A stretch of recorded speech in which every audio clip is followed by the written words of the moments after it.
Di video kali ini, saya akan menceritakan kisah ayah dan anak yang bernama Liu dan J. J sekarang kelas 5 SD. Dan setiap pulang sekolah dia selalu mampir ke restoran menunggu ayahnya yang bekerja sebagai pelayan di sebuah restoran.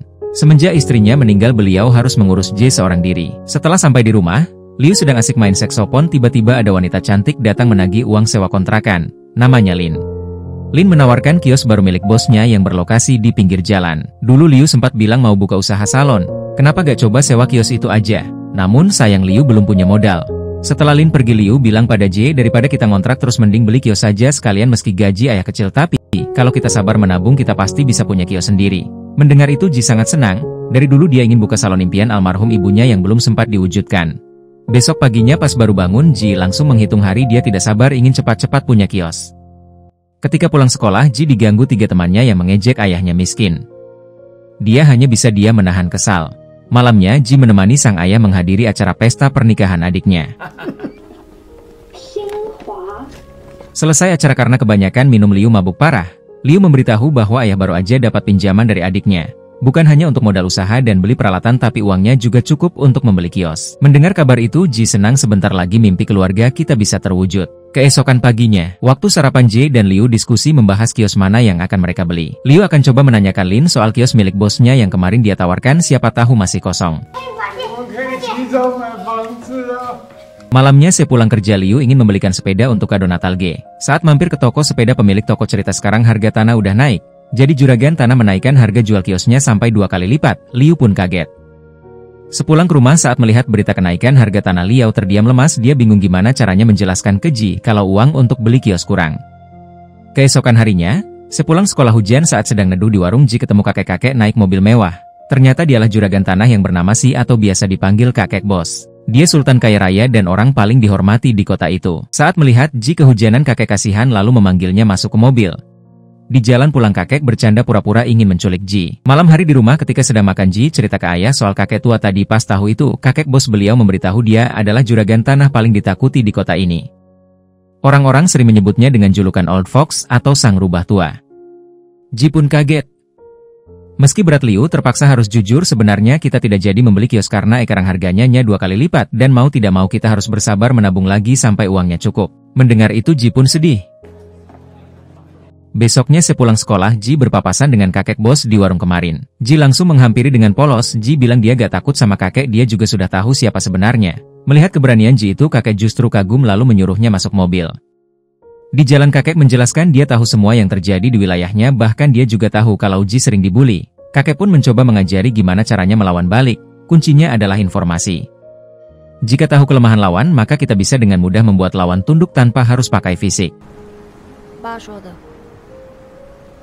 Malamnya karena belum bisa mewujudkan salon impian almarhum ibu, J menangis sendirian di taman. Tak lama Liu datang menenangkan. Meski harus tertunda, tapi ayah yakin suatu saat nanti mimpi keluarga kita pasti terwujud. Di suatu malam, Lin datang menagih uang sewa. J memberitahu keadaan ayahnya yang sakit. Setelah memeriksa kondisi Liao, Lin lalu ngajak J makan di luar. J cerita soal rencananya membeli kios dan mohon turunkan harga kiosnya. Jika sulit besok tolong antarkan dia ke rumah kakek bos biar dia sendiri yang negosiasi. Mendengar permintaan J, Lin akan coba membantu. Besoknya sesuai janji, Lin mengantar J ke rumah kakek bos. Saat sampai melihat rumah si kakek serba mewah, J sangat kagum. Saat bertemu kakek, J langsung menawar harga kiosnya, namun kakek menolak. Kakek menasihati dalam bisnis kita tidak boleh pakai perasaan empati yang hanya akan menghancurkan kita. Kakek lalu menunjukkan segelas air sambil mengajari bagaimana caranya membuang rasa empati kita. Pertama-tama minum airnya, pejamkan mata kemudian ucapkan bukan urusanku. Malamnya, melihat J diantar sang rubah tua, Liu panik karena khawatir. Liu berusaha mengingatkan J agar tidak dekat-dekat dengan kakek bos. Namun J tak mau dengar dan langsung masuk kamar sambil bilang bukan urusanku. Beberapa hari kemudian Natal tiba. Malam itu selesai kerja, Liu buru-buru pulang membawa kado Natal dan sepeda baru untuk J. J senang setelah membuka satu persatu kadonya. Beliau menyuruh J memakai jaket karena di luar ada kado spesial. Suatu malam di restoran, J gak sengaja mendengar Lin sedang ngobrol dengan pesaing bisnis kakek bos di balik pintu. Waktu nguping, J kaget, ternyata Lin ingin menjalin kerjasama untuk menjatuhkan kakek bos, artinya Lin berkhianat. Selesai nguping, J buru-buru pulang dan kebetulan J ketemu kakek bos nyetir sendirian. Kakek ngajak J keliling taman. Di taman ada bocil-bocil yang sering ngebully J. Kakek bos perlahan-lahan melewati mereka setelah melihat ekspresi ketakutan mereka. J sangat puas. Dia pengen jadi kayak kakek yang ditakuti banyak orang. Sambil tertawa kakek bilang kuncinya adalah uang. Jika punya banyak uang orang-orang pasti akan menghormati kita. J cerita panjang lebar tentang pengkhianatan Lin. Mendengar itu kakek kaget. Besok malamnya, Liu bingung kenapa Lin ada di depan rumahnya dengan wajah memar. Liu pun menyuruh masuk di dalam. Lin cerita kalau dia baru saja dipecat. Meski dia sudah berusaha menjelaskan kalau semua cuma salah paham, tapi kakek bos tak percaya. Keesokan harinya, Ji cerita pemilik kedai di seberang baru saja meninggal kemarin. Karena kiosnya dianggap angker, mungkin harganya turun, kenapa tidak coba membelinya. Namun Liu melarang, kita nggak boleh memanfaatkan musibah orang demi keuntungan pribadi. Bukannya nurut, Ji justru berkata masalah mereka bukan urusan kita.